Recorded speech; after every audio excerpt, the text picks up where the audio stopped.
Ooh. Do I have to have this open? There we go. Oh my god, I gotta move that around. There we go. Sorry, I have my little overlay. I'm gonna put so they know I'm hosting. Now, John, are you gonna be striking while we game or while we speak? No. I'm just. Huh? If I click off, it takes the video. Can you finger swear that? Yeah, I'll pinky swear you. Devon, Are if we I live? catch wind of you striking, Can't tell if we're live yet. Alright. I may incur a great loss on your kin. That's fair. All my personal affect. Dude, I'm fucking hungry, man.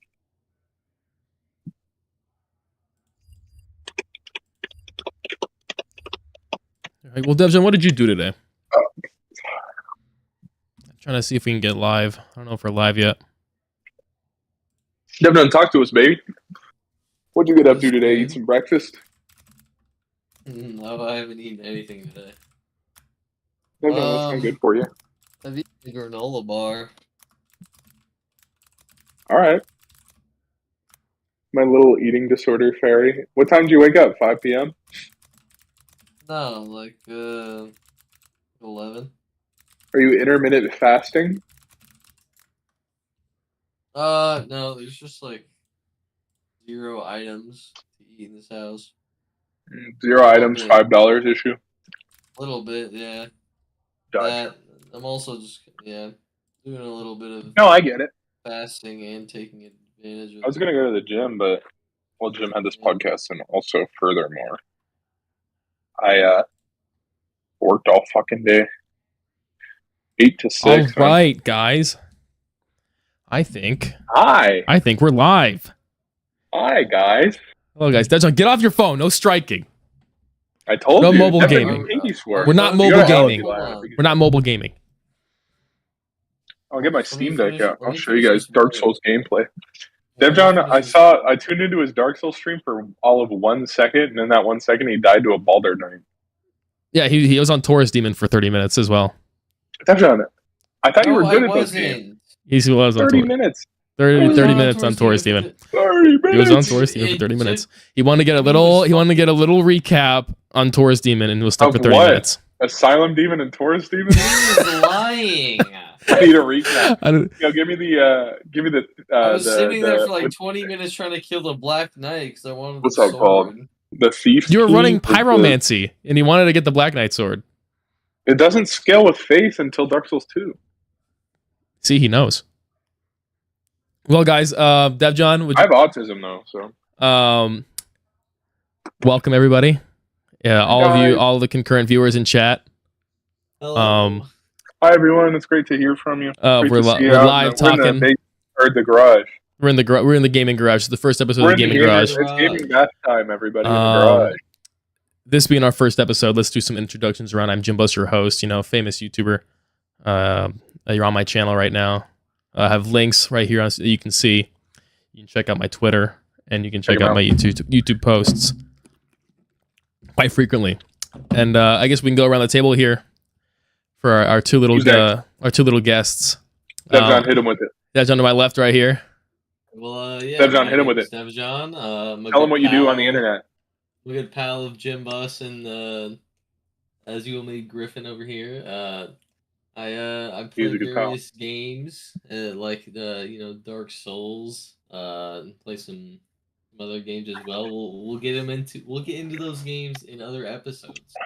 Don't want to spoil too much, but Griffin. Who's has to go, Griffin?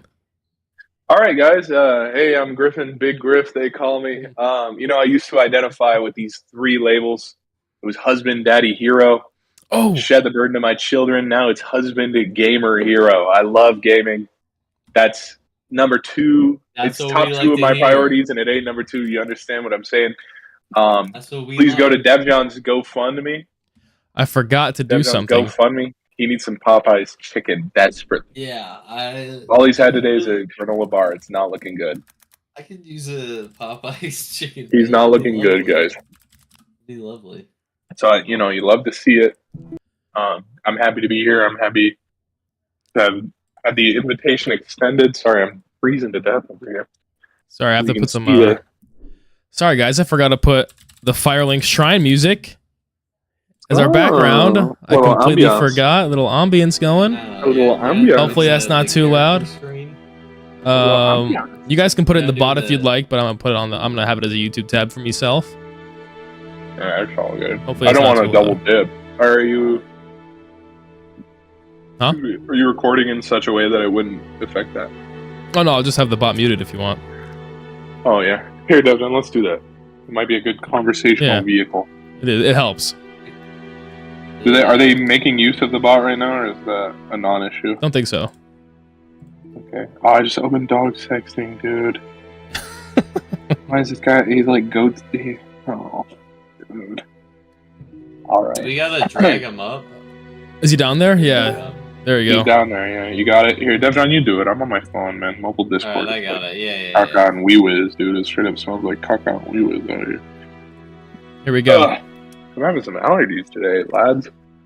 But one thing I'm never allergic to is gaming. That's right, and that's what we're talking about today. All right. As you can tell by the title, our first episode title, and the game we'll be covering today is Dark Souls 1.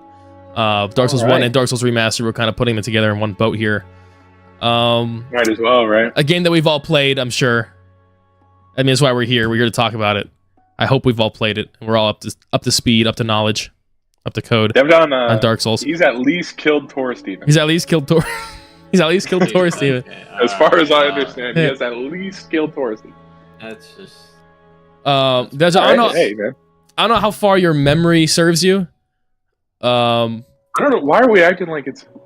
I'll withhold my judgment. Okay. In the pre-show, the little chaotic pre-show. There was a chaotic pre-show, and it seems like people don't recall Dark Souls as well as I do. Yeah, Denzel, can you remember your first time? And like, I guess since you played a little bit today, how that differs, like a little comparison to pre or post DevJohn Dark Souls. Please let us know, DevJohn.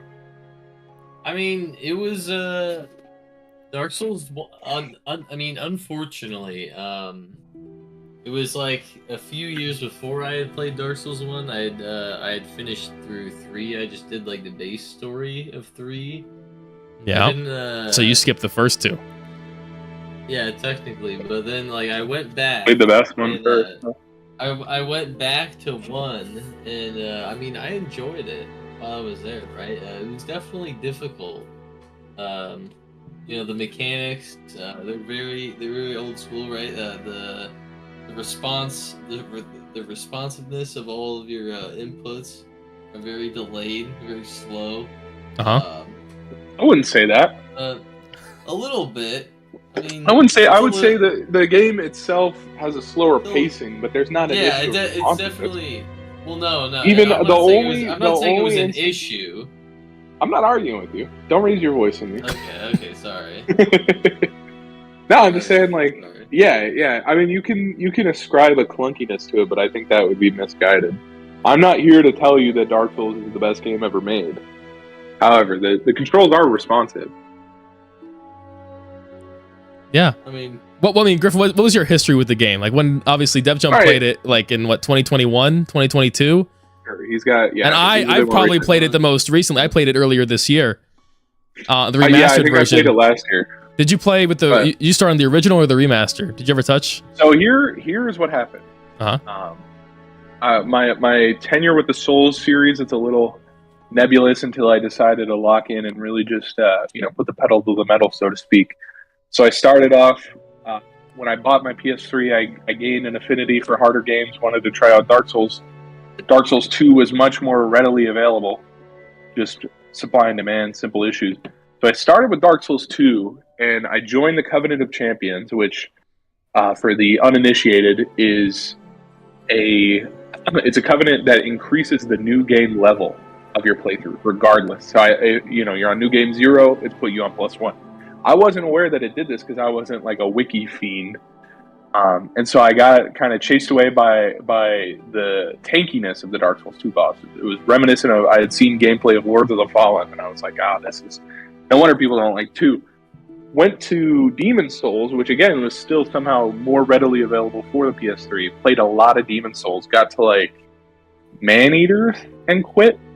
And then I played Bloodborne, and then 1, and then 2 again. Really developed an affinity for the first 2. Played 3.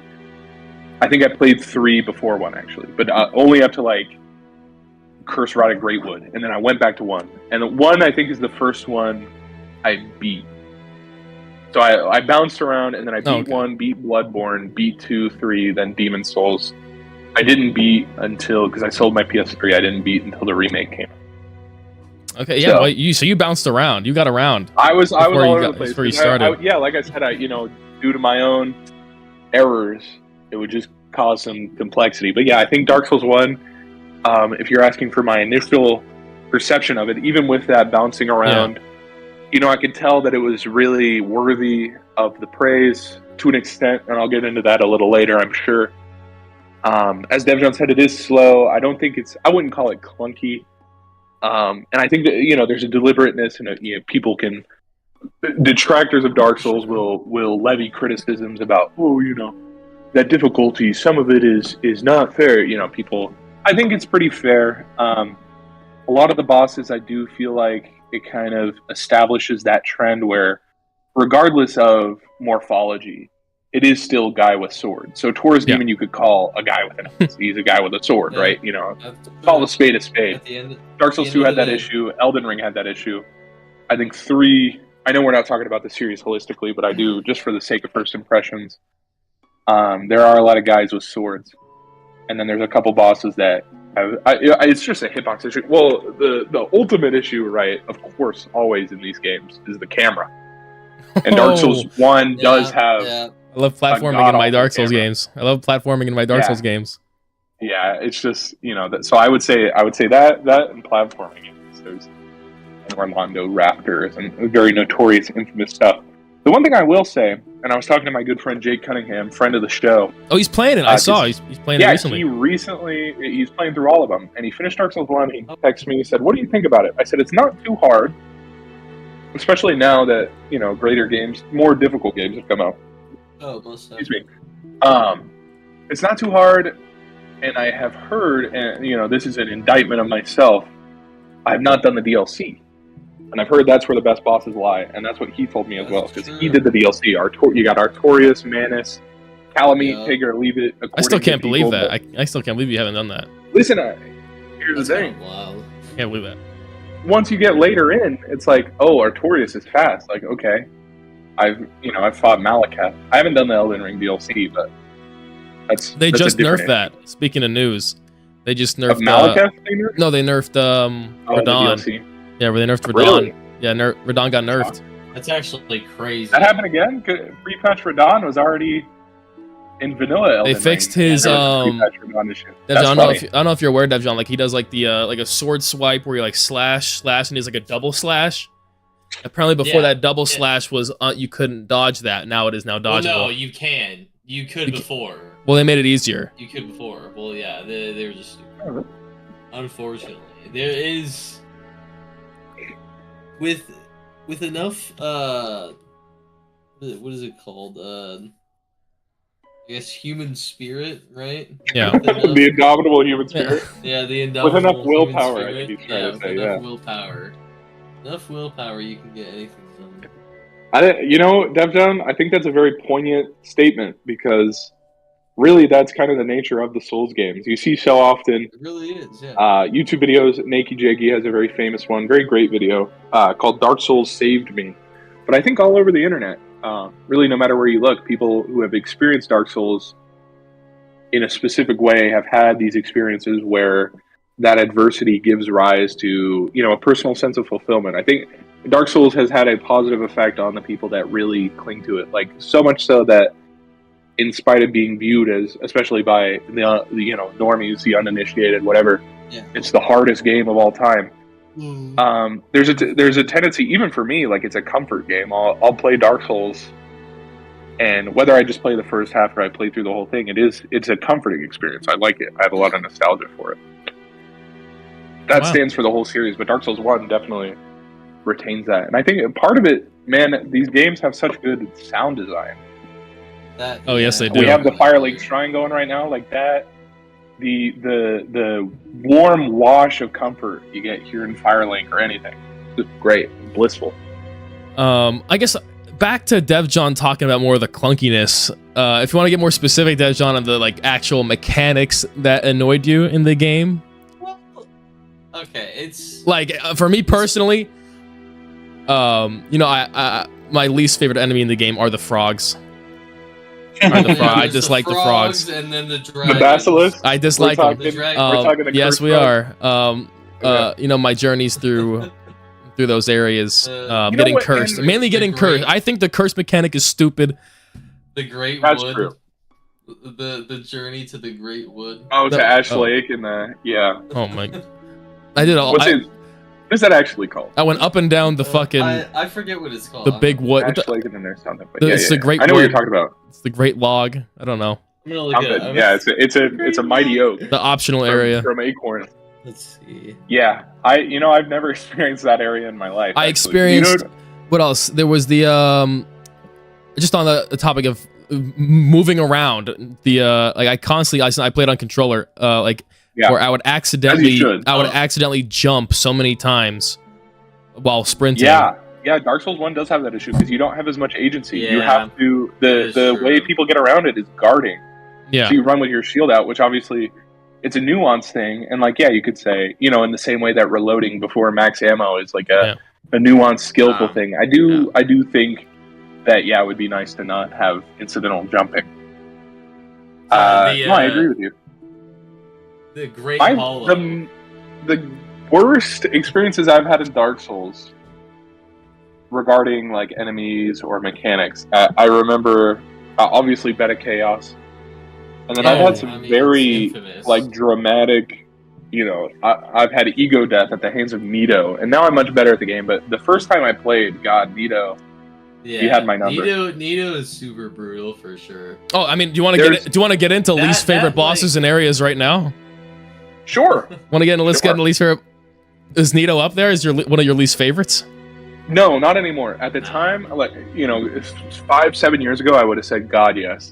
I hate it. No, I think now, just for the lack of, I hate to say this because aesthetically they're brilliant. Yeah. But the latter half of the game, especially the 4 Great Souls, I just feel are uninspired. Like I said, I have that guy with sword issue. Seath is conceptually very cool. The Traitor to the Dragon, Scaleless. His fight lore-wise, very cool, but it's a gimmick. You break the immunity crystal. A lot of stuff is carried by lore, DevJohn. A lot of the characters in that back half are carried by the lore, which the game does beautifully, and how they craft their story. They have that intro cutscene, and then just the pieces of the story that you kind of have to put together yourself as you traverse the lands of Lordran. Demon Fire Sage, not a hard boss, but just why am I fighting another stray demon? He's up there. Yeah.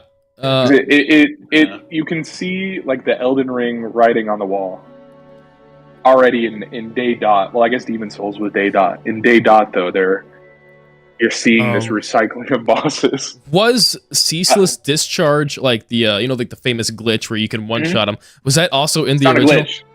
It's not a glitch. It's intentional. No, sir. It is. So the lore is those clothes you pick up to initiate the boss fight are his sister's. Okay. His sister is one of the witches of Izalith. So you retrieve those, you run out, and if you in free cam, when you kill him that way, you see him leap to his death. So there's debate on whether it's to represent a suicide on the part of Ceaseless Discharge, or if you just knock him over. But it is intended mechanic. Interesting. That is very interesting. It doesn't look like it's intended.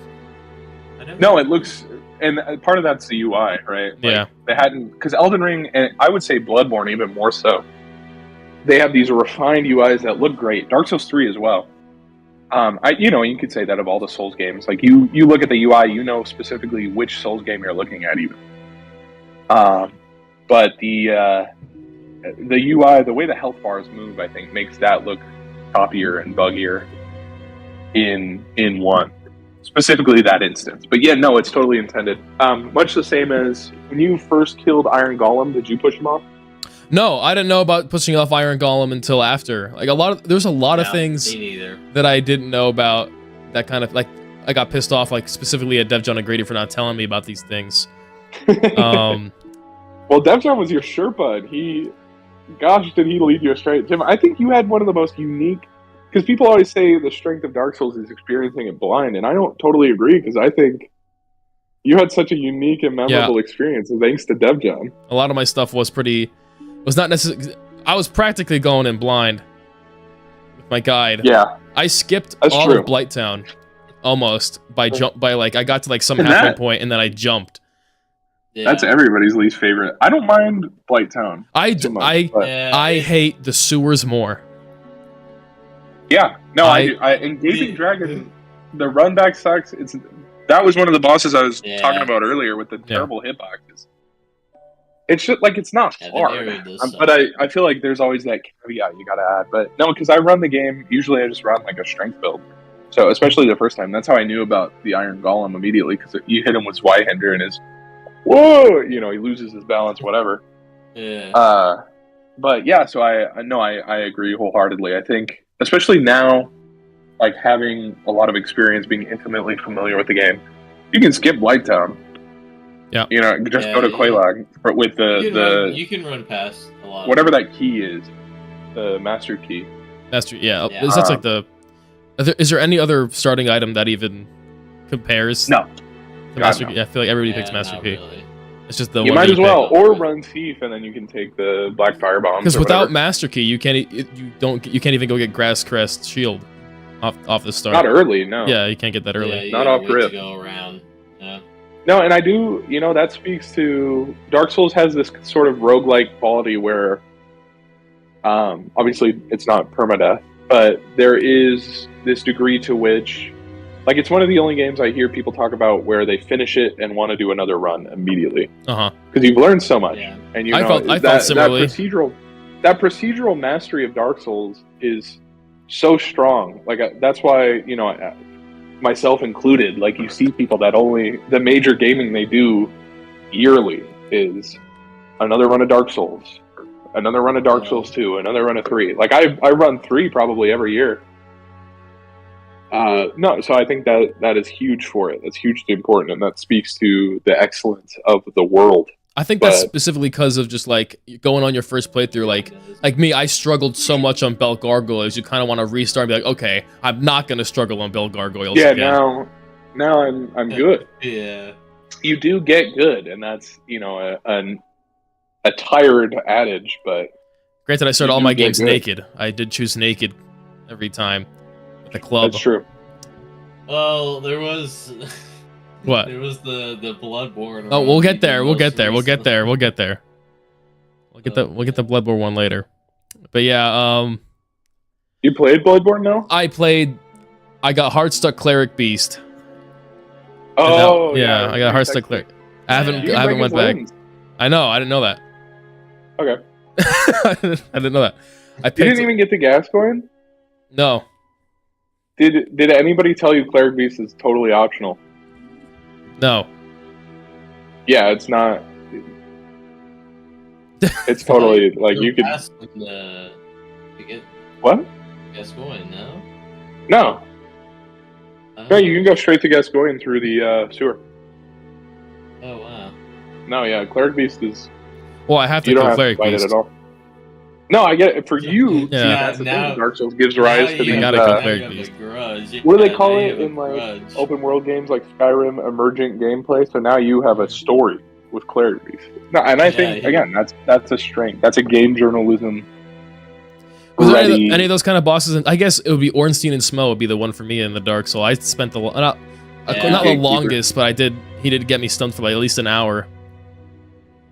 I was kind of. It just made it the run back. Boss. That's such a great boss. The longest boss for me, I think. Yeah, it was Ornstein. It was just constantly. I was like getting pissed off. I think my other least favorite boss, before we move entirely away from that, would be Gwendolyn. Gwendolyn, like, oh, dude, remember Brendan playing Gwendolyn? Who was watching Brendan play that? Yeah. Like, just wait that he could get impatient. Oh my god, dude, who was it? It is a patience check, but it's like. watching fight Capra Demon recently. It was also Brendan. Dude, yeah. Oh my god. Yeah, Capra Demon. He's a boss that's he can get you stuck early game if you're. It's just very simple when you think about it. But you're fighting it. You're fighting the dogs. It's the boss run. That's the introduction of boss runs, I think, was Capra Demon. Oh god, with the guys that like fight your throat. The London streets, we called them. The London streets. Yeah, no, that's fair. That's reasonable. The undead bird.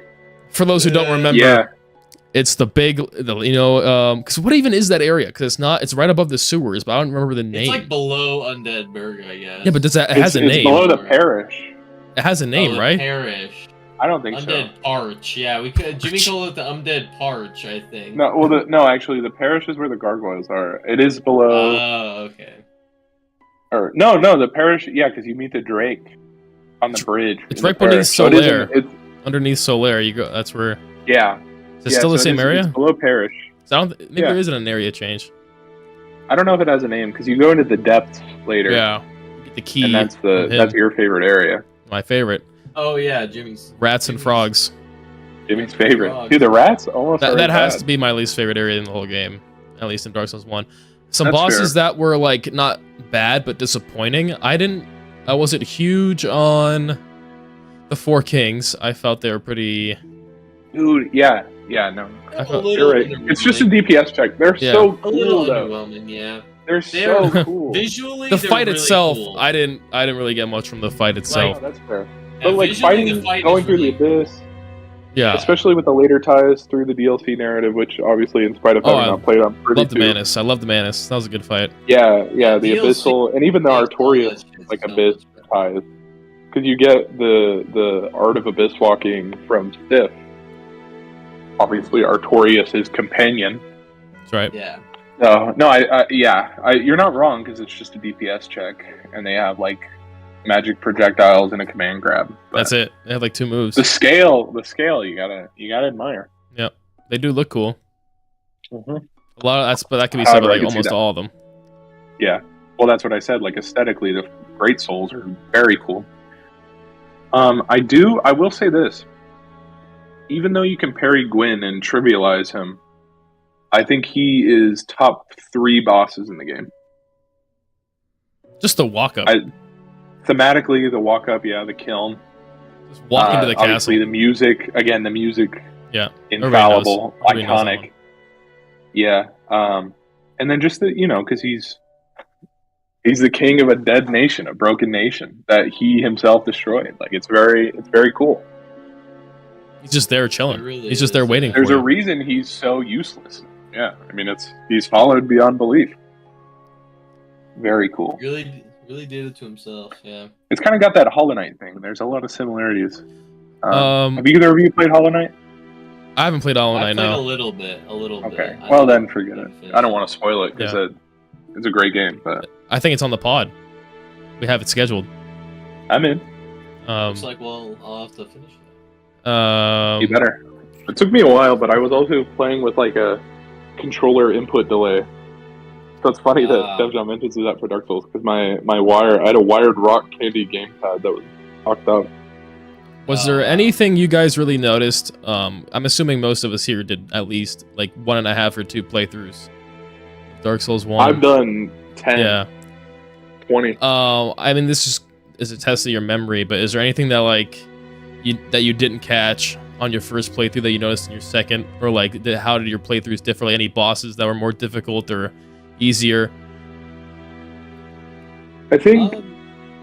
Go ahead, DevJam. Sorry, I feel like I'm talking too much. My bad. Well, it's a little bit different with like every like sort of build you do. Like it kind of just depends on like how you want to play the game, right? And that's like where like the boss difficulty sort of comes into like question. Where like if you're doing one playthrough on like Magic or something, you'll be like, oh, like fucking Dark Sun Gwendolyn was light work. Like, what are you guys talking about? And then you do a melee build, and you're like, oh my god, I want to kill myself. Like, this is horrible. It's true. There's a very big difference in like how you want to play the game and how it makes it different. I noticed every playthrough. Specifically, I kept a similar melee build on my, like, I went like halfway through the game again before I don't know, I got busy with something else. But that's kind of all you need to do. I got for Gaping Dragon. On the Harder new game, easier? on New Game Plus, he wasn't hard, but I felt like they like doubled this guy's health. He's tanky. I'm like, maybe I didn't notice it.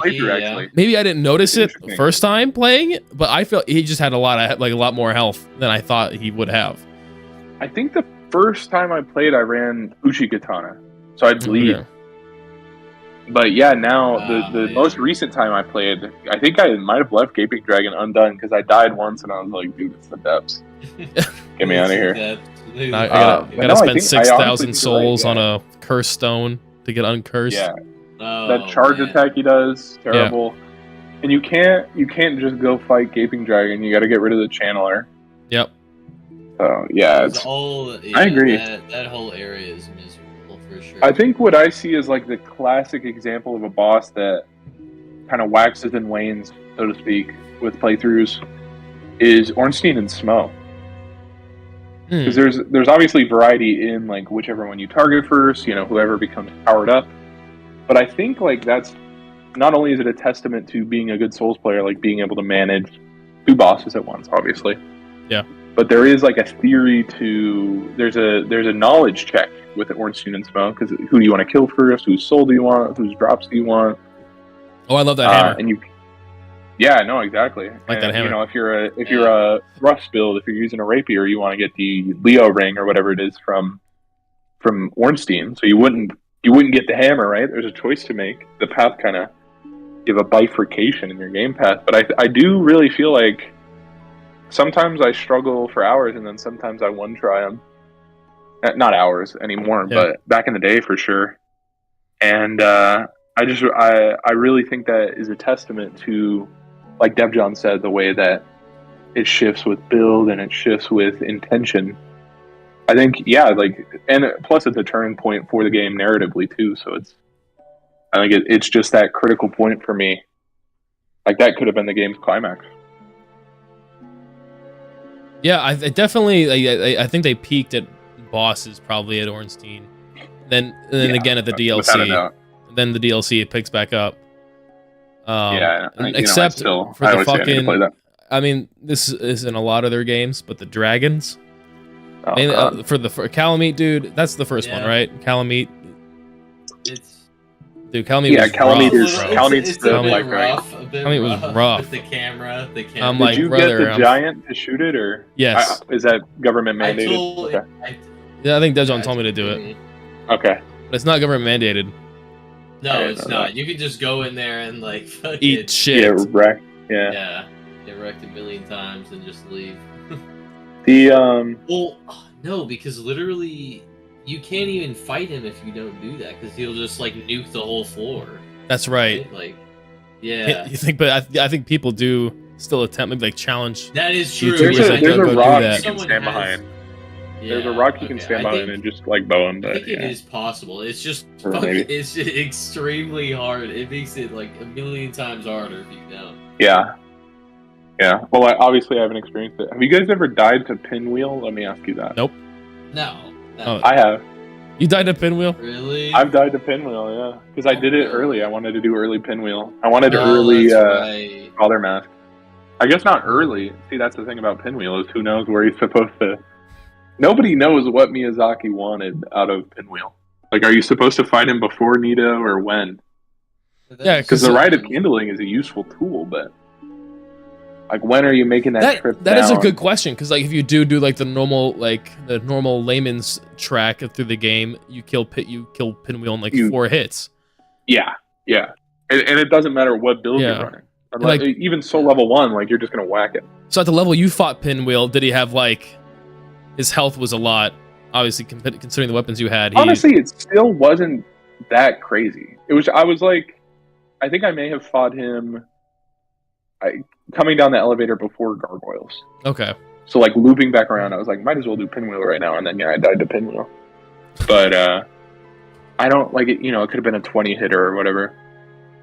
But that's what I'm saying. Like, because pattern-wise, very simple.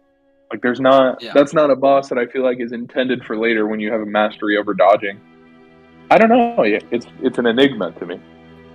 Yeah, it really is. Dude, that Nito run back was in the darkness. That's my favorite. Oh man, yeah. It was crazy because I don't think Nito run back and then just to fight like two giant skeletons. I don't know, just to fight all the skeletons. Yeah. That was Nito I wasn't a big fan. Again, design great, cool. A lot of the lore in the game was awesome. Does anybody have any like, I guess maybe favorite lore, maybe characters? Like me personally, like the Mr. Krampf, and I was very happy to see him. I guess his little house return in the third game, but oh yeah, Krampf. You mean big man, big snake? Yeah. I see what you're saying. Devon, I know, has a favorite. He has a couple favorites. He's laughing. Yeah, you know, there's a certain red-coated man. No, I forgot about it. Downstairs to where Jimmy is staying. Oh, right living in New Londo, man. Yeah, he's living in. Just say his name. With the Four Kings. Say his name. He's my boy Ingward. You know. Yes, sir. Dude, like that guy's a beast, man.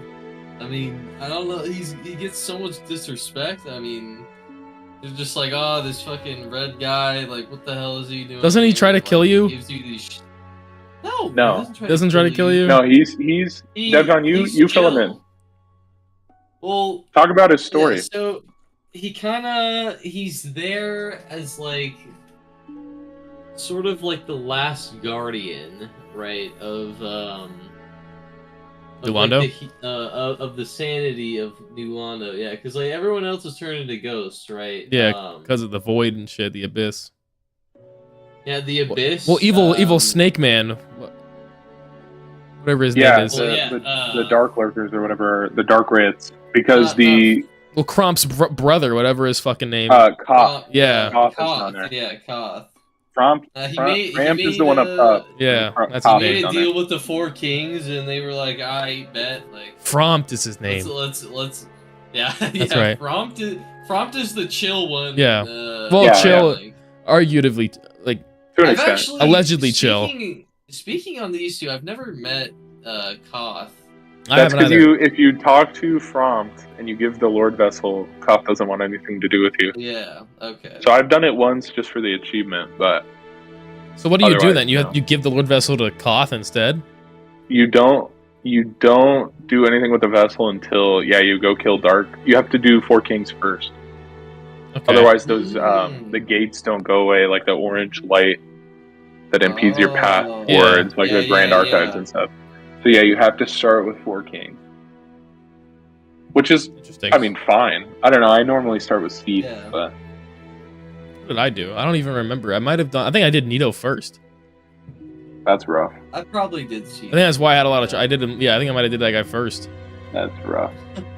You know, if you kill the skeletons with a holy weapon, they don't come back. Yeah, I didn't know that either. And I just rocked the. I mean, I pulled Black Knight Greatsword on the first run. Did not know that. So that was my weapon the whole time. After the, before that weapon, it was the club. Club. Yeah. Default club. Club for a while. I love the club. Yeah, the club is good in 3 apparently. Devon, you said so. Correct me if I'm mistaken here, because Devon, you're the acolyte of Ingvard. He is the reason that New Londo's flooded, right? Well, like him and his crew. Yeah. They flooded New Londo to prevent the abyss from spreading, because the Dark Wraiths are already kind of proliferating down there, Yeah, the Dark Wraiths are already lurking around, trying to, like, fucking bring the hollowness out of everyone else. And so they're like, alright, like, what else can we really do, right? I mean, we got one option, and it's gonna have to be to flood the city. Interesting. So, unfortunately, a lot of people probably died. But they were probably already corrupted by the abyss. They were free. They were free. We can see the risks of that with the Abyss Watchers later, and even Artorias. Like the Abyss corrupts absolutely, much like absolute power. No, Devon, I think That's the thing, right? Because who gives a shit about Ingvard except for Devjon? But like that again, I couldn't tell you his name. I couldn't tell you his name. It's so niche. Yeah. But Dark Souls, everybody has a story, man. I think my favorites would be Sif, lore-wise, and by proxy Artorias, and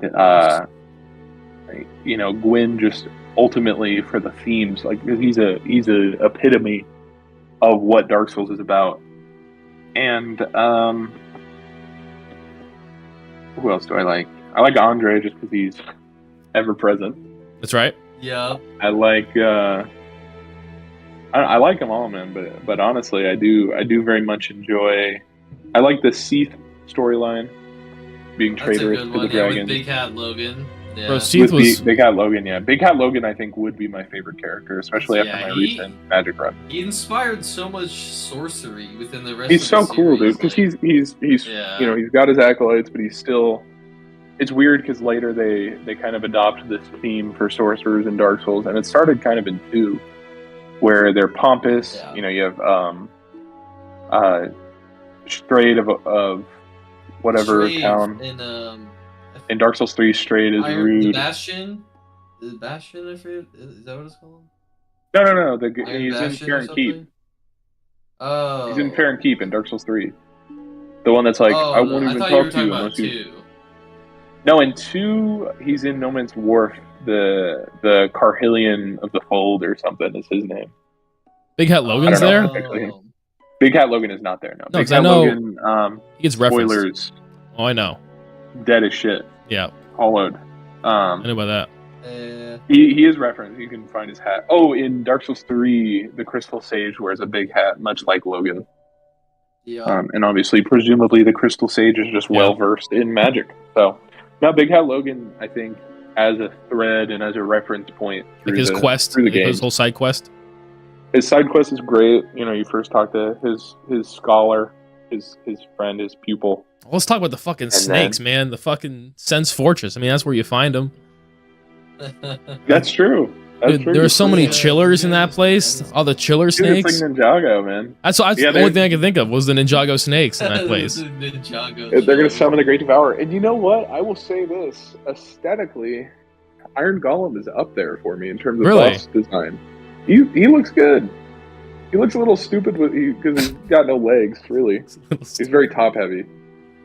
But I think he looks cool. And that's why he falls down. He can't get his balance, man. Yeah, that's true. Yeah. He's very top-heavy. Black Iron Tarkus is there. That phantom you can summon. Oh. Black Iron Tarkus. He's the merchant. Yeah. I genuinely didn't do I didn't summon not one time in that game. Oh, I don't really summon, but he is. Black Iron Tarkus is famous for the Donkey video. Oh. Donkey's a big proponent of the Church of Iron Tarkus, so to speak. Yeah, the resting place. He's like, that's the bit where Donkey's like, summon fucking Barack Obama. Dude. And that may have been Dark Souls Remastered. That may have just been Dark Souls 1. But that's it. Because he was, I think it was 1, because it was Prepare to Die. He was what are the differences? What are the differences between those the remaster? Well, you had to download DS Fix to play at 60 frames per second on PC. Well, yeah, besides that, were terrible. Anti-aliasing bad. There isn't, and I mean, Prepare to Die and Remastered obviously include the Artorias of the Abyss expansion. So nothing too major other than graphical. Not like nothing. They didn't touch anything mechanic wise. Like all the same bugs, glitches still there. Not that I've ever noticed. So I think you're the only one that I know that's played both. There may be, because now it's a $120 Steam game. Yeah, that's what I started playing. I mean, you can check my Steam achievements. That's the first version I played was Prepare to Die. No, it's not like a scholar thing. Scholar change. With the we'll get there. Yes. We'll get there next week. Like that. Good, I'm excited. No, we gotta have like a mix of like. Oh, Grady will be here for that one. Yeah, Grady. He's an advocate. Our dear friend. Advocates. Any favorite music scores, Devjon? It's on the top. I got. Besides the Firelink Shrine music, I mean that's my personal right now. That we're just chilling to. I was saying you should put in. I know. The character selects music. I just think it's like. It's just so perfect for like I like that sitting in there and just messing around with the character, and you're just like chilling, just like, yo, look at this guy, dude. Like, he's got a big ass nose, and like he's fucking purple or something. Like, I don't know. It's perfect chilling. It's it's perfect chilling music. I love it. It's great. No, Devjohn's right. Devjon, what I guess to both of you, weapons? Like, what kind of play styles do you guys usually rock besides, or I guess weapons, like any like favorite weapons, because that game is chock loaded with cool boss weapons and of course variety. I mean, most people just stick to one, but I think I had like 3 that I rocked. Besides I had the Black Knight Greatsword. I got Smo's Hammer when I got it. I used obviously the Zweihander. That's just everybody should get that. I didn't get that till too late though. I didn't get that one until too late. I keep coming back to the Zweihander, man. It's just the best. One of the. It just feels good. One. It looks good. Feels good. I love an Ultra Greatsword. Boss weapon ones, I think. Great. The Quelaag Sword. I forgot. Yeah, Smo's Hammer. Quelaag Sword. Smo's Hammer's cool. Quelaag Fury Sword is great. I like the Demon Axe, whatever it's called, if you can get it to drop. What about you, Devjon? I'm a strength guy in Dark Souls 1 for sure. Sorry. You don't want to do cheating pyromancy? I did cheating magic. That's how I one-shot Ingvar. What's better? Out of the... Dude. Is the magic better? Pyromancy has to be better, right? Pyromancy's crazy because there's you don't less levels. Things immune. Yeah, that too. No levels. Pyromancy's crazy because soul level 1 you can one-shot everything. Yeah, there's no like faith requirement for pyromancy or anything. No, not until 2 and 3. I think, like, honestly, overall Magic has a higher ceiling, but Pyromancy's pretty good. Pyromancy is the only way to one-shot Manus is with Firestorm or Great Firestorm or whatever. Yeah. I think Pyromancy's at its best in Dark Souls 3 though. So I like in 1 I like Magic just because it's classic in a refined way. But Devjon, I think, is a big Dex fan, big curve sword. You're a Dex boy? I didn't get into Dex into the later games. You kind of need to in like Elden Ring. The katanas, I feel like in these games are always just really cool. I always like the sort of like, because it's strange in this game how they have like all different like like when you go to your character's creation screen, there's like the Carians, the swamp dudes, the fucking just like all the races, like, you mean? Yeah, just like all different walks of life and like cultures. And like I love how they implement that with the weapons as well, having like different like curved great swords as well, like the fucking piercing swords. That's a great take, Devjon. Actually, yeah, you can really, especially as the games advance and mature, but even in Dark Souls 1, for sure, yeah, you can divine you can see culture. Yeah, no, I agree. Do you have any hot takes, Devjon? Like crazy hot takes? Like I'm trying to think of mine. I don't really like. I mean, everybody like I hate the sewers more than Blighttown. I did suffer a lot. I mean, granted, I ran naked. I forget the name of the fucking class. I just call it naked. Deprived. Yeah, deprived. Yeah. So a lot of my struggles came from like, bleeds, fucking poison. Because they start with no ADP 0 or whatever it is. You get nothing. You get nothing. 0. As soon as you touch that poison, you're chalked. As soon as you touch it, I'm chalked. I had every time I went to go fight Quelaag, poisoned. Yeah. Every single time. I couldn't fight it. That makes sense. I had to eat 2 flasks before I got there. Well, you're not going to level resistance. Nope, never did. It's worthless. Even if it would feel good in the moment, at the end you'll be like, I wish I leveled. I would rather have that 1 point in strength. Yeah. I think the Ash Lake area is pointless. I think the Great Hollow is pointless. Unfortunately, it is. Because you get that sword from that dragon. You get the sword from the dragon. Yeah, you need 100% in the game. You need to, because I think there's the Hydra, and there's a Hydra there. You need to find. Oh yeah. Don't you have to kill the Hydra for something? Well, no, that's in. You don't. You need to. That's where Dark. Yeah, in Darkroot Basin. Oh, so like the one in Ash Lake, you can fucking ignore. No, you can just leave that dude there. Oh, okay. Unless there's a rare weapon, but the Dragon Covenant has the rare weapon, which is one of the the Knight's Armory achievement. Well, you cut that. You cut that blood sword off, or a tail off with the sword. His tail, yeah. Yeah. I've 100%ed Dark Souls 2 and 3. I don't think I would ever do 1 because of how grindy it is. That's one of my hot takes. I think that's a worthless grind. My other 100%? One will be a little bit. You guys might not love this, and I want to create the distinction that exists in my mind. I think Solaire narratively very strong. I don't think he's as iconic as he's made out to be, like in the community with the Sunbro shit, whatever. Really? Like the praise the sun meme, I think was so overdone. It's just a community thing for me. Like I love Solaire. I love the little face on it. I love the little face, the little sun face. Oh yeah. Like again, the sun icon, the Solaire character. Beauty of the art. I've done his quest. It's kind of the same as every other Dark Souls quest. Yeah, I didn't do it, but I watched. The same. I watched a bunch. He's charismatic. I love him. I love the guy. But I think like the best Dark Souls quest isn't in that game. The community is like, oh no. I think it's Sigurd 1 and 3, but the best quest is Sigurd in Dark Souls 3. Yeah, Jimmy is right. I did that accidentally too. You get that payoff with Yorm. Yeah, get extra cutscene. No, that shit could bring me to tears, man. I love Sigurd.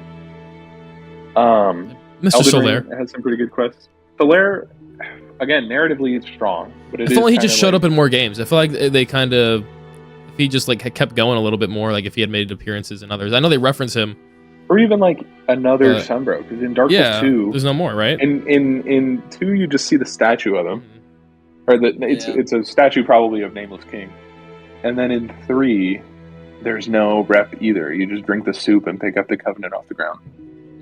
So I think like, and you know, that's all I'm saying. I think like at the time it was very 2012, like mustache bacon, random is funny, like narwhal humor to have the praise. No, I'm serious, dude. It was like, it was like, I mean, that was during dank meme time, wasn't it? That's what I'm saying. Yeah, like now I look back on that and I'm like, oh yeah, praise the sun. I get it, you know. But I do think, again, like I understand he's a very charismatic character. Love talking to him. It's a shame what happens to him. And I do, honestly, I think, like, for the simplicity of it, the nuance of, like, oh, he found his sunlight, it's, like, kind of haunting, in a way, with the parasite. Jim, I don't know if you know what I'm talking about, but... Yeah, because, I mean, he that's gets how the, like, sun, he gets the worm, and he's like, I found my sun. Like, it's so bright, it's incandescent. And I think that's cool. Like, it's haunting, it's grim, it's beautiful. But I just think, like, people miss... the nuance with that. That's my hot take, is like the community, and it's a universal thing because so many people play these games. Even obviously it came to a head with Elden Ring, but so many people play these games and they're like, I just want a hard game, and they miss out on like Dark Souls is a very fantastic dark fantasy world.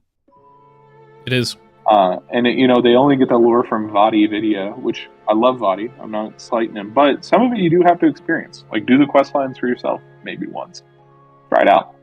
Because I knew what happened to Big Hat Logan, and even by like hunting him through the game and going out of my way, I was still like, wow, this is more rewarding than just listening to a YouTube video about it. Yeah.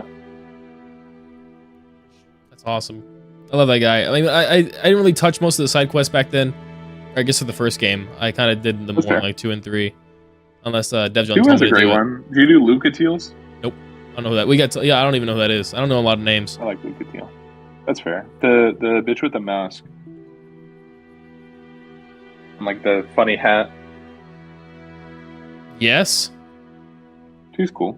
I think so. I like Gavlan from Dark Souls 2. Oh god. He's like the germ guy. The germ, UIRM.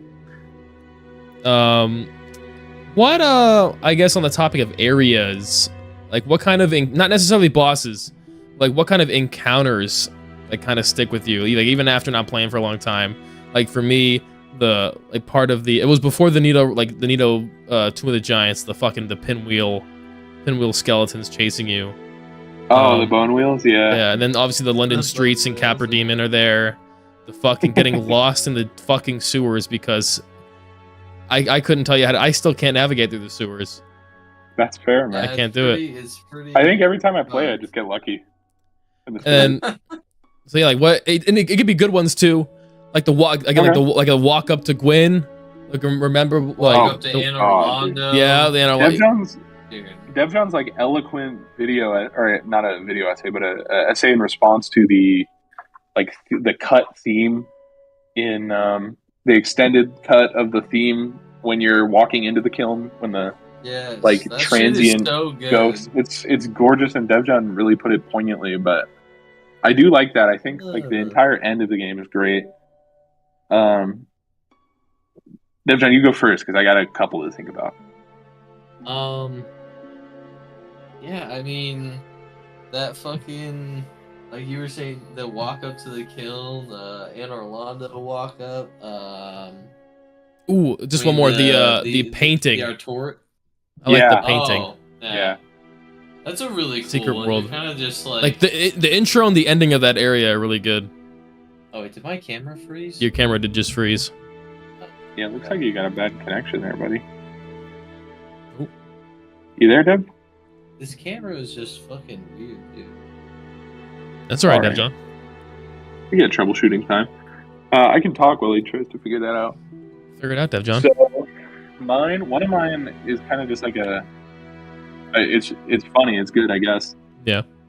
In Darkroot, the weeds, like the plant men, I was very much jump scared the first time I saw those. The plant man, yeah. You just walk up. I remember the plant man. Yeah. I was like, wow. Oh yeah. You know, I was, like I said, I was pretty fresh to gaming in that ilk, and I was still, there's this, like, you play hard games like Meat Boy or Bloody Trapland.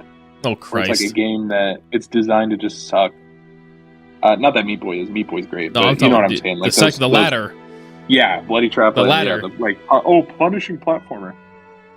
So like Dark Souls doesn't really do a lot of that. The challenge comes from mastery, but yeah, I was like, wow, I just didn't expect the weeds to come to life. What else? The Sten's Fortress, I think, is just great. Great area. Traps, yeah, that area. Like you said, Jimmy, the chillers, the snakes, like iconic enemies. Leaned up against the wall with the leg kicked up against the wall. When you're in the fucking prison cell, when you get trapped. Yeah. My boy's there again. Just leaning up against the wall. It's true. Freaks. Pickpocketing him. Poor guy. Jimmy was like, "Wait, there's nothing else I can do." Oh, I didn't want to kill him. I didn't want to kill him. Yeah, I didn't want to do it. I didn't want to do it. Like, no, please, you can't tell me it's the only. That was in one. That's in. Or that was in one. That was in the prison. Grand Archives. Okay, you're right. Yeah, Grand Archives. That's after Seath kills you. You're right. You're right. The fake boss fight. You're right. You're right. Which I was just gonna say I think is great as well. Like that, it comes as kind of a surprise, and when you turn the record off and all those freaks show up. Yeah, I like the invisible walkways. That was cool. New Londo stands out to me too. But I like the ghosts. Go ahead, Devjon. Oh, sorry. I was. Jimmy was talking about. Was it like the crystal caves and the invisible walkways? Oh yeah, like the freaks and the. I just like the scenery of it. They really, yeah. Well, no, not the invisible freaks. The like going to Seath, the invisible pathways. Yeah. That area is the only place. Do you guys know what a vagrant is in Dark Souls? A vagrant? No. It's like it's a rare, very rare, exceedingly rare red phantom type enemy. Really? They just show up. I think it's multiplayer related. You can look this up, but I've only ever seen one, and it was on my last playthrough, and it was in that crystal cave. It was very cool, very ethereal experience. It might have to do. I think it's kind of like derivative of the world tendency mechanic from Demon Souls, which is totally a different issue. But I saw a vagrant, and it was cool. They're like a crab type of guy. Like they're not like human. They're not. I'll send you a picture. No. Let me find this. Well, like they're the same type of enemy that's in the area, but it's like a red fan. Oh, okay. Saying, no. Not like the clam crab. Here, let me show you. Oh, it's a different one. Vagrant Dark Souls one. It's like they're like a Here, I'll just send it in Cord. There's a. Let's see. Gonna be in dog SMS shortly. Let me pull this up. Peace. There it is. Now they look like this. Oh, what the fuck? Yeah, I've only ever seen one. Whoa, what? They're very rare. Yeah. Let me go to the wiki. Let me read. Let me see if I can parse this. That's crazy. So, vagrants are they're drift items. It says, which drift items appear in most of the game. They are exclusive to online mode and found in very specific locations. The evil drift item appears when other players have recently lost large amounts of humanity, and good ones spawn when players drop certain items in their own world. Evil drift items have crab-like pincers and a dark cloudy ball attached to them. They will stay and attack the player with a weak melee attack. However, they also possess a deadly projectile that can sometimes kill players in one hit. Alright. Wow. They're relatively easy to kill. Never seen that before in my life. Yeah, me neither. Yeah, they're very rare. Like, obviously, it's, if you lose a bulk amount of humanity. So it is kind of like that world tendency in Demon's Souls where if you die in human form, it shifts, but it's multiplayer specific. So, yeah, like I said, I don't, you have no agency on one of those showing up. But yeah, that does stand out to me as like one of those Dark Souls things where it's almost like a creepypasta, like a haunted game. Like, I've seen this red phantom and nobody else ever has. Yeah. But I did like that. It was cool. And that was in those crystal caves. Speaking about another memorable moment, when you're in the not the DLC, I guess.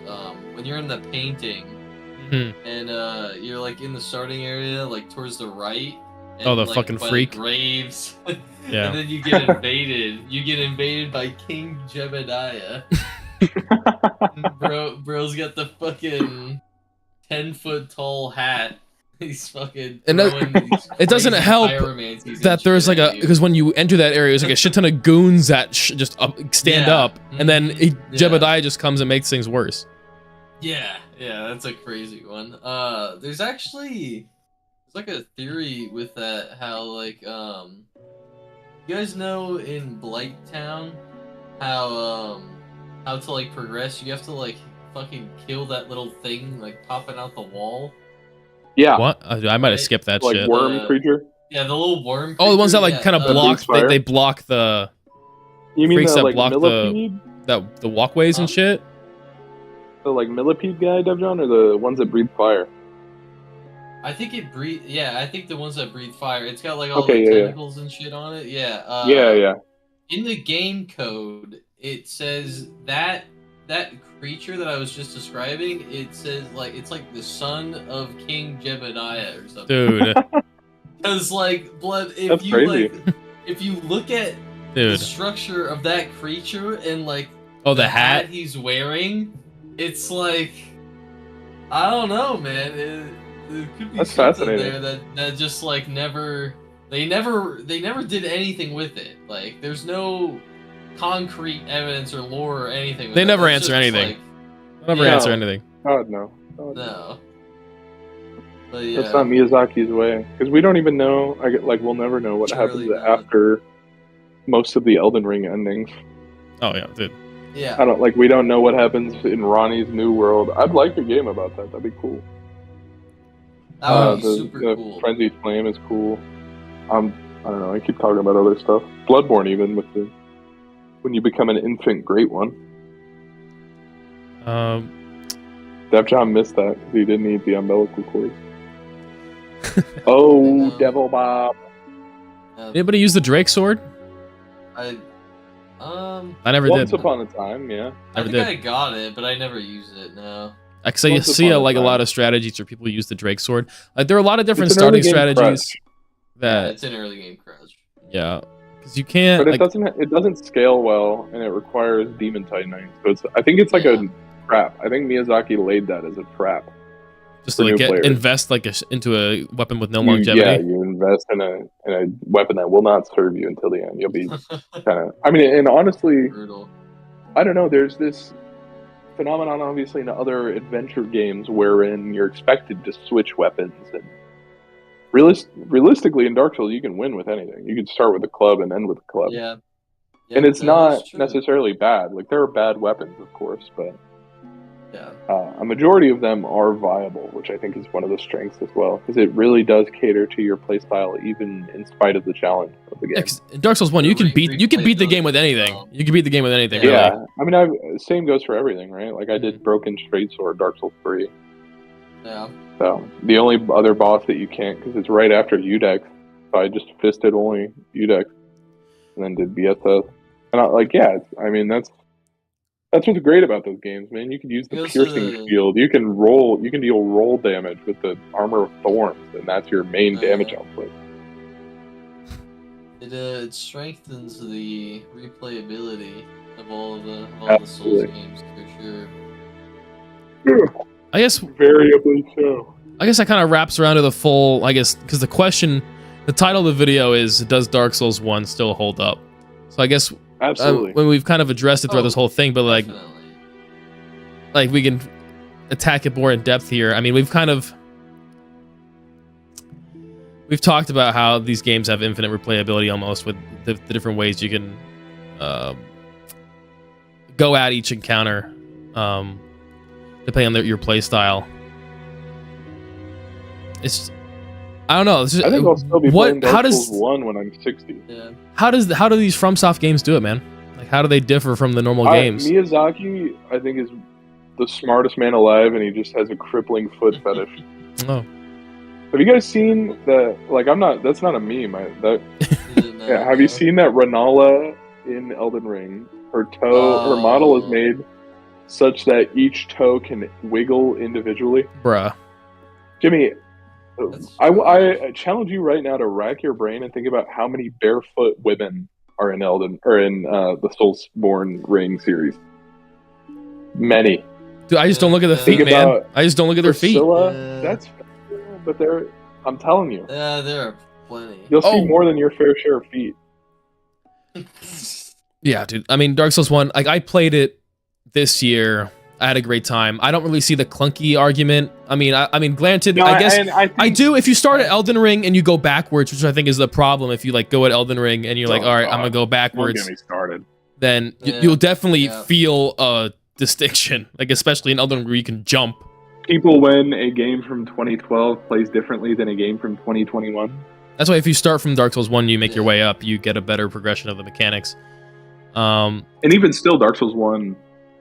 Like, people, you're always going to see people go back to it. And I know I talked about hating parkouring in my Dark Souls games, but I do think an overhyped boss in Dark Souls 1 is Bed of Chaos. Like, obviously it's annoying as fuck, but it wasn't insane. Like, on my first playthrough, I wasn't like stuck on it for a long time. I was like, oh, how funny, I have to jump.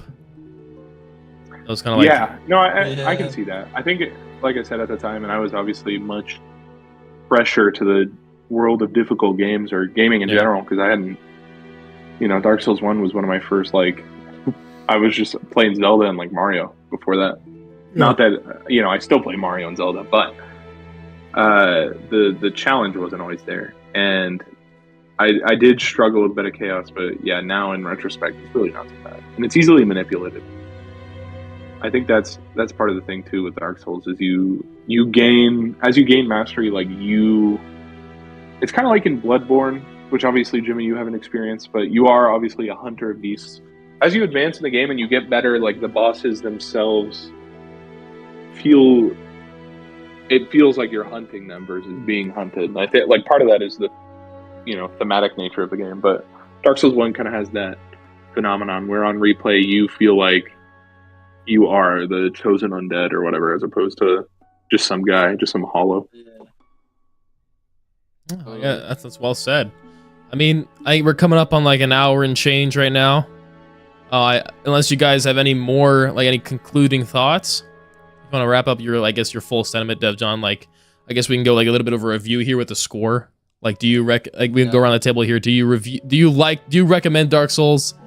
And like, what's your overall like grade on it? And we can like average it out as our collective score.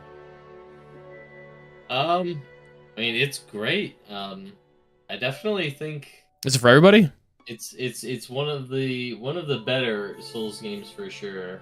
I would give it. I would say like solid 8 for me, and like that's considering all aspects of the game. Some of them not being like direct, like you doing it, like you seeing like the quest and like things like that. Like, you know, that's all like a part of the narrative of the game. You know, and like as you do like each like character's quest, you sort of see like, you know, the reoccurring theme of this place that is Lordran. You know, that's like, you know, to build off of that, Devjan, I think Lordran itself, the kingdom that is the background, is itself a character. It is. And you see like growth from it. No, I totally am with you, Devjan. I think that's salient. The world building of Dark Souls 1 is like some of the best that they did, for sure. Yeah, if it were a book, you know, I'd read it once a year. Yeah, I mean, so what's your I mean, are you gonna give it a 10? I can probably feel you're gonna give it a 10. Me? Yeah. No, it's a 9. The back half, I choose to ignore. Really? Yeah, I do think Dark Souls, though, because you asked Devjan, I'm going to answer for myself. Yeah. I think everyone should try it.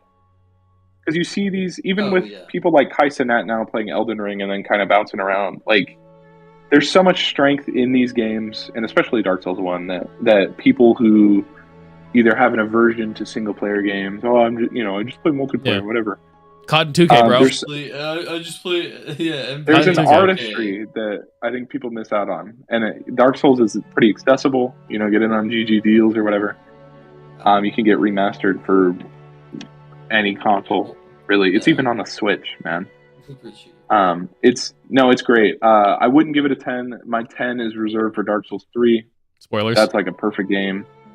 Spoilers. You know what? I've written a verbose, you know, almost pompous, I will admit, review of Dark Souls 3 for our gaming challenge, and I'm going to echo those same sentiments. I'm going to play it again before we do the podcast episode. Okay. But no, I think Dark Souls, sometimes I'll put it in a 9.5, sometimes I'll put it in a 9. Right now I'm at a 9 because I'm thinking about, like, the weakness of the later areas, just in terms of, like, post-ONS, as we said, or in Sun and Snow. Yeah. There is a fall off. You definitely see it. But then once you get to Gwyn, like, it all feels good again. Yep. So, I think 9.5 I think is fair. I kind of have it as an 8 if you do, like, the base game, no DLC. I kind of have it as an 8. Then I give it as a 9 if you do the DLC, like, specifically after you do all of the boss, like the Lord Souls, and before you do Gwyn, if you go from that point and do all the DLC, and then do Gwyn, I feel that's a 9. Isn't it weird that I rate it the highest and I haven't even played the best part of it? Yeah, it's crazy. For me, like, considering if you, like, don't consider, I guess, the 4 Lord Souls, like, sure, obviously Seath, Beta Chaos, Nino, I'd say Gwyn is an exception for sure. Yeah. Gwyn's not a Lord Soul. Gwyn is the Lord. He's the Dark Soul. Lord Soul. He is the Dark Soul. Dude, okay, but Devjan, like, think about this. Who's cooler, Gwyn or Gale? We'll get there. We'll get there. You know what? We'll save that question. Save that answer. Save your answer. Think about your answer. All right, dude. I am gonna play Dark Souls 3 again. I'll play it on the deck. Fuck it. There you go. Perfect way to do it. On the go. On the Greyhound. Yes, sir. Dude, thank God I don't have to do that again. Yo, bro, it's me, Lil T, man. No, he had Little T. My name's Lil T. Well, I guess that leaves us with an official score. Kick you off this bus. F. John. Like what, an 8.75? I think I didn't do the math. I think it was like an 8.5. Yeah, we got an 8.5. Dark Souls 1 8.5, highly recommended from all of us. Oh yeah, because I gave it a 9, so it'd be 25 over 3, so yeah, like 8. Yeah, like 8.5. It's an amazing 8.3, 8.5, yeah. So yeah, I guess we can close out now. Thanks, guys. Thanks, Dev John. Thanks, Griffin, for you guys hanging out. We'll be here again on Friday. Thanks for inviting me, man. We do have another episode on Friday to look forward to. Love to be here. Are we filming in person at the Jimmy birthday? We could. I didn't think about that. I was considering just doing it before that. I mean, I'm off work early. I don't have school, so I could probably do it early. It's up to you. I guess I'll decide. It would be fun to like come to your house though. Yeah, and in person would be nice. Really help set up for the party. True, yeah, because I'm down to do that. I'm down for an in-personer. So yeah, Friday, guys, will be the next episode. We haven't decided on the game yet. It was originally going to be Aliens Fireteam, but we haven't finished it yet, unfortunately. So we're gonna have to push that one. So we're gonna have to move one of them up. It could either be we do 2 Dark Souls 2. We could do Dark Souls 2, depending if Grady makes the function. True. Yeah, we can save it for Grady. What game have we all played that we thoroughly enjoyed? Here, let me pull up the schedule real quick. I guess we don't have to. do Cuphead. I have the no, Jay's. They want to save that one. Hold on, let me save. I have them all right here. Hold on. Well, Joey and Jace, they want to do it. Yeah. Let's see here. Jace will be at the party. I have the phone Joey in. The first month I've got on the iPad. I've got Dark Souls 1, Aliens, Destiny, the 10-year journey. That was both of the games I had for one big long choocher. The Zombies one is also a big long choocher. It was the evolution of Call of Duty Zombies from World at War to Black Ops 6. That's gonna take ages. Yeah, this is the big long choocher. I have The Last of Us on here. I have the first God of War. I have Cuphead. Counter-Strike, Resident Evil. Timeline video, so I'm like I would be ready to do the Zombies one. That'd be amazing. Muck, Fortnite. We could phone in TLC, Jimmy. Have him on the iPad and like have his like big head on the iPad. We could if you want to do the Zombies one. We can do the Zombies one on Friday. It'd be a long one though. I feel like we should allow more time for that. I think that's got to brew. Let me open my Steam library. Perhaps.